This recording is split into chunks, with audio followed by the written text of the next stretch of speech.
आइए बच्चों, आज ईश्वर का, भगवान का नामस्मरण करते हैं श्लोका के माध्यम से।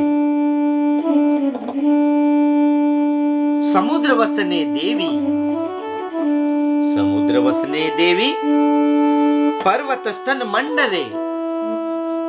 समुद्र वसने देवी, पर्वतस्तन मंडले, विष्णु पत्नी नमस्तुभ्यं, विष्णु पत्नी नमस्तुभ्यं, पादस्पर्शम क्षमस्वे, पादस्पर्शम क्षमस्वे।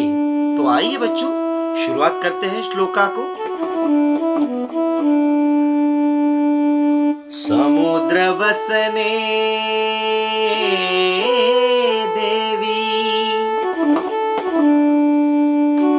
पर्वतस्थल मंडले,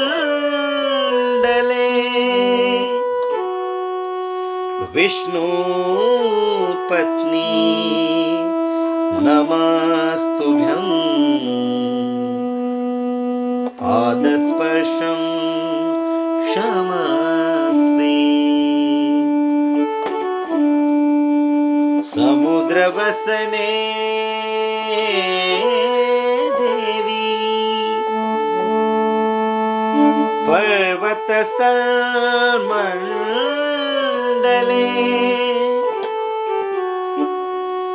विष्णु पत्नी नमस्तुभ्यं, पादस्पर्शं क्षमस्वे,